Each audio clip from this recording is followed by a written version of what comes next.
Segala inisiatif dan bantuan kerajaan di bawah 5 pakej ransangan telah dipermudah dan bantuan akan juga dipercepat kepada rakyat. Menteri Keuangan Datuk Seri Tengku Zafrul Abdul Aziz menjelaskan kumpulan wang simpanan pekerja KWSP juga telah memudah cara kemudahan iSinar di mana sehingga kini hanya kurang 1% permohonan yang tidak lulus. Bagi moratorium pinjaman pula, kadar kelulusan diberi pihak bank adalah pada tahap 95 hingga 99%. Dalam satu sidang media khas, Menteri Keuangan menjelaskan kebanyakan inisiatif adalah bersasar dengan kerajaan perlu mengimbangi sumber yang ada dengan bantuan yang diperlukan. Namun ini tidak bermakna proses bantuan itu terlalu sukar. Contohnya kemudahan iSinar sehingga kini menyaksikan 65% permohonan telah diluluskan. 35% pula kini sedang diproses KWSP. Kita perlu imbangi sumber yang ada dengan bantuan yang diperlukan. Tetapi ini tidak bermaksud proses bantuan itu terlalu sukar. Jadi saya ambil contoh iSinar dan juga moratorium pinjaman. KWSP telah bersetuju untuk memudah cara iSinar dengan pendahuluan kategori 2 sebanyak RM1,000. Isytihar sendiri dan akan dapat. So just self-declaration, ya. Tak payah dokumen pasal self-declaration tu pada fasa ini. Mengenai moratorium pinjaman pula, 90% peminjam individu dan 85% peminjam PKS telah meneruskan bayaran pinjaman masing-masing. Bagi bantuan moratorium pula, kadar kelulusan lebih 95%, manakala PKS mendapat kelulusan sehingga 99%.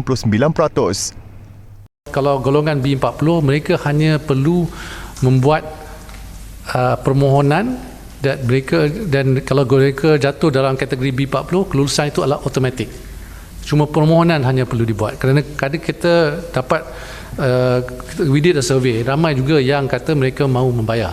Jadi kalau mereka nak bayar, mereka belum bayar, tapi kalau golongan B40 ni tak nak bayar, mereka hanya perlu membuat permohonan dan kelulusan itu akan diberi 100%, ya, automatik. Mereka tidak akan reject. Bantuan lain turut dipercepat termasuk BPN 2.0 untuk 11.1 juta penerima. BPR untuk 8.1 juta penerima sepatutnya disalurkan pada bulan Mei, juga akan diawalkan ke bulan Februari dengan peruntukan RM2.1 bilion. Sementara itu, kerajaan telah memperuntukkan kira-kira RM6.6 bilion dana baru daripada RM15 bilion jumlah keseluruhan pakej permai yang diumumkan semalam. Ini tidak termasuk kiraan pelepasan cukai, bantuan agensi seperti PT-PTN, MARA dan SKMM, moratorium bank dan KWSP, sekaligus menjadikan nilai gandaannya jauh lebih besar daripada yang diumumkan.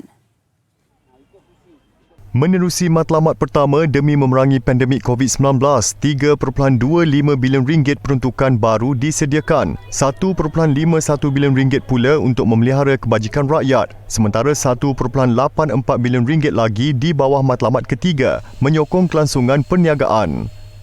Suntikan fiskal RM15 bilion ini ada yang diperuntukkan sebelum ini, yang dipercepatkan dan ditambah baikkan. Dan yang belum ada peruntukan akan diberi peruntukan baru.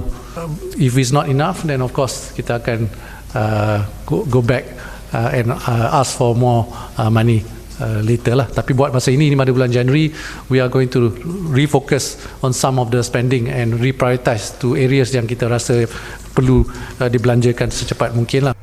Lebih RM8.75 bilion daripada jumlah itu adalah peruntukan sedia ada dan akan dipercepatkan pelaksanaannya. Pakej permai adalah inisiatif baru kerajaan dan membuktikan keprihatinan Putrajaya dalam membantu rakyat dan perniagaan ketika berdepan cabaran ketidaktentuan susulan pandemik COVID-19 dan pelaksanaan semula PKP di beberapa negeri.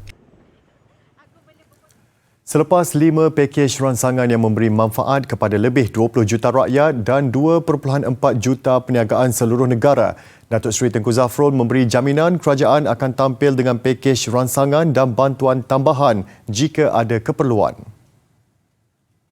It's not so much a stimulus package this time around, it's a direct assistance to some of the people who are affected. Dan kalaulah kita tak berjaya, to memerangi, let's hope we can reduce the number of cases or at least flatten it. And the more help is required, I think the government has proven that we will always be there to help. Jelasnya terdapat beberapa inisiatif daripada pakej ransangan terdahulu yang masih lagi berjalan dan membantu mereka yang memerlukan. Belanjawan 2021 juga dirangka untuk membantu rakyat mendepani pandemik. Saya Asrul Nizam Kadir, berita dalam dan luar negara, sukan, ekonomi dan gaya hidup, semuanya kini dalam Bulletin TV3 dan pastikan anda subscribe YouTube Bulletin TV3.